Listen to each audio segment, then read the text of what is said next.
Hi guys, welcome back to my channel. I know it's been forever since I posted. With everything going on in the world, sometimes I just feel like I have a hard time posting about myself or about like things that don't really matter because it just seems like everything is so heavy right now. And I don't know, sometimes when things get like that, I just have to take a little break. So anyway, I'm back today because I wanted to answer basically the most frequently asked question that I get on Instagram and in my comments and things, which is all about like having another baby. I have gone back and forth so many times about whether or not to even like address this, because on the one hand, I'm like, it's nobody's business.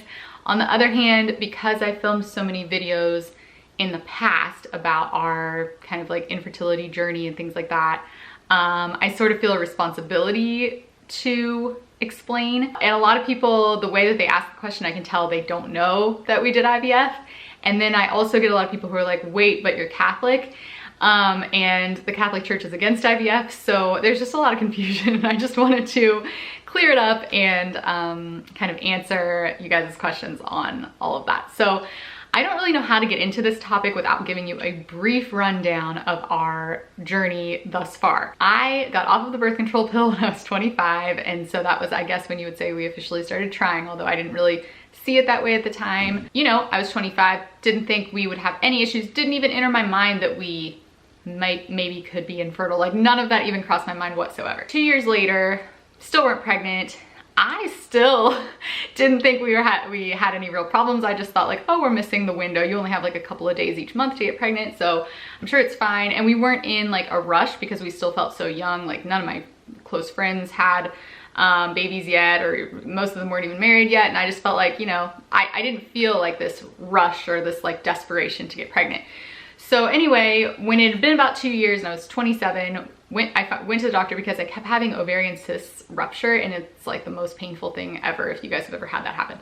And I went to the doctor, they asked if I was on the pill or whatever, and I was like, no, I've been off of it for 2 years. And they're like, oh, like, are you trying to get pregnant? And I was like, well, yeah, I mean, kind of, not preventing or whatever. And they were like, yeah, well, if it's been 2 years, like that's considered infertile. It's considered infertile after like a year. And I was like, oh, didn't know that. So they started running all these tests, and basically they were like, whole system's down, like you've got problems, everybody's got problems. So we're gonna refer you to a fertility doctor. I was like in shock about that for so long. Even like in the waiting room, I was still like, I can't believe we're here. Like I just never thought, I just didn't think people our age really, I thought it was super rare for people our age to have those issues. As it turned out, it was not, because in the waiting room, all the other couples that were in there were in their like mid-20s like us. Anyway, we were told, you know, based on like my husband's issues or whatever, like you're gonna have to do IVF either way. And they gave us like the statistics, and basically our only like real chance of getting pregnant was through IVF.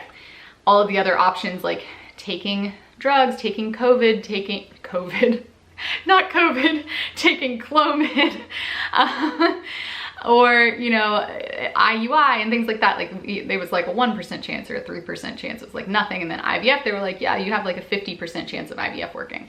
And so we went the IVF route. It was a very difficult decision for us to make. We were not, again, we weren't like desperate to have a baby. So it wasn't like, I think a lot of people, by the time they get to the fertility doctor, they're like, yes, go, sign the papers, let's do it. Like I want a baby right now. And we were not in that state. It always felt unnatural to us.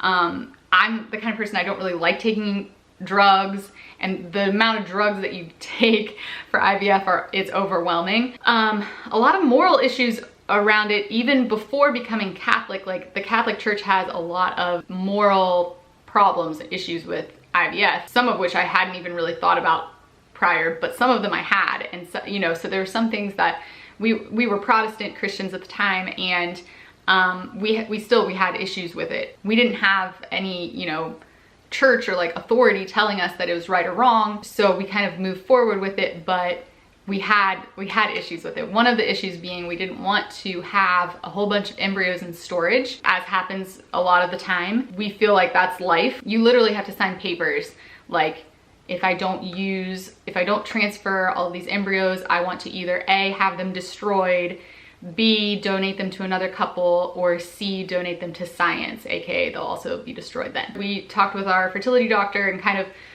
navigated some of those issues the best that we could. We decided on like a number of eggs to fertilize that we were comfortable with based on the statistics, and he kind of said like, if you want to have 2 or 3 kids, you should fertilize 10 eggs. So we did that. We decided based on our like hesitations and issues with IVF that we were only going to do 1 cycle, and if it worked, if it, you know, if things went well, then great, and if they didn't, then it wasn't meant to be. And that was our, and that I don't think that's a very common way of going into doing IVF, but that was our attitude around it, just based on our own feelings. We didn't want to be one of these couples who start down this path of fertility treatments and then it's like this hamster wheel that you can't get off of, and failure after failure and trial after trial, and like it's so expensive, it's, you know, it's hard on your body. We didn't want to be down that road. So we said 1 cycle, whatever happens, happens. So from that cycle, we had 6 embryos. We did a fresh transfer, which means they transferred one immediately after, like a few days after, I forget how long after, but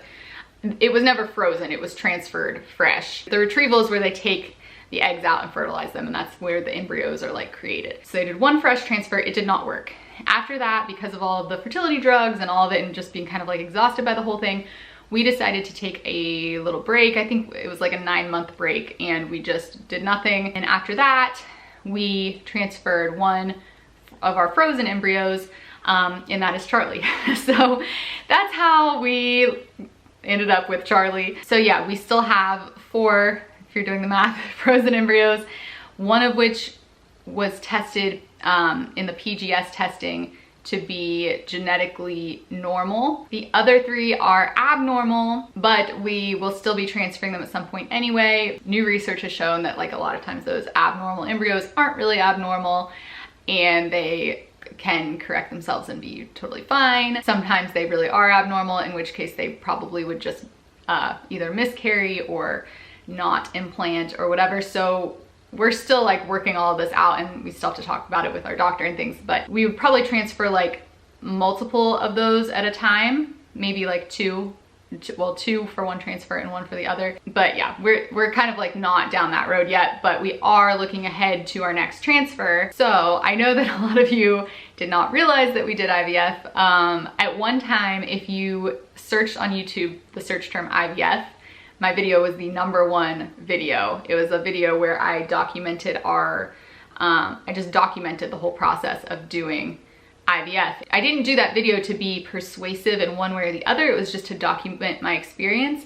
But what started happening was I was getting a lot of messages from people like, oh, I was on the fence and then I watched your video and I decided like, oh, it doesn't look so bad, I'm gonna go ahead and do it. And that started scaring me because I didn't want I just didn't want people to be influenced in that way, one way or another, especially after becoming Catholic and, you know, just knowing all of the moral issues that the church has with it. I just didn't want to be a bad influence on anyone. And so I took that video down. But I know that some of you found me through that. Some of you have found me after. I had no idea we did IVF. So kind of wanted to go through the whole IVF story. So as far as like when we'll do another transfer, we had intended on doing that this month, October, but I've been having like some random health issues. The main one being I've been having stomach issues. Like something's been happening when I eat, especially like red meat for some reason, but it's not always red meat, but definitely like if I had a burger or something, it would be a problem. I will just have this like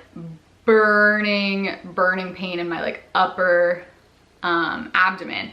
And they've tested my gallbladder, they checked me for gallstones, I didn't have gallstones, they checked me, they did this whole like gallbladder test to see how my gallbladder is functioning, because you can have other issues with your gallbladder besides gallstones. Everybody thought it was gallbladder, but they've all come back fine. So it's not my gallbladder. They tested me for some type of bacteria, H. pylori bacteria, because that can lead to problems in the gallbladder, but I didn't have that. So they're still trying to figure out what's going on. They're thinking maybe like an ulcer or something, they're not sure. And then in addition to that, like I just haven't felt well. Like basically before I got pregnant, I was the healthiest I've ever been in my life. And then ever since having my son 2 years ago, I've just felt like physically, not emotionally, but like physically like the worst. Just very low energy. Even once he started sleeping through the night, which I always kind of blamed my low energy on the fact that he wasn't sleeping through the night. But even once he started, I still felt just drained all the time, couldn't get through the day without a nap. Had a lot of skin issues, so a lot of different things going on. I started seeing a naturopathic doctor virtually, which I'm gonna do a separate video on that because you guys said on Instagram that that was something you would like to see. That's been great. She's recommending like a bunch of supplements and diet changes, and I've already noticed a difference just in doing those things. So yeah, I hope that that kind of got everybody up to speed on the baby thing. So right now everything is on hold until I get like my health situation figured out. And you know, some people wonder like, oh, does it bother you that your kids won't be close in age? We always wanted like at least a 3-year age gap anyway, or I guess more so me. I always wanted that. The early years were rough for me anyway, and I think a lot of that was just being a first-time mom. But also like they're just so full on, and you know, Charlie was kind of a sensitive baby and very like clingy, and I felt like, you know what, I need some time before I like go and do all that again. And the birth experience was traumatic. I was fine with a bigger gap. My sister and I have a 4.5-year age gap, and we're very close. So I was never worried about like, oh, they won't be friends or they won't be close if they're, if they have more of an age gap. That really never bothered me. The thing that does bother me is the fact that we have these embryos in storage. It bothers me to just have all of these embryos. Like I want to get them transferred and give them a chance at life. Anyway, this is like a lot to talk about, but I hope I answered you guys' questions. Pray for us if you guys are the praying type, because you know, I want to get my health in a good place. I want to have another baby. I don't want to wait too long to do that. I hope that you're all doing well, and I'll see you in my next video. Bye.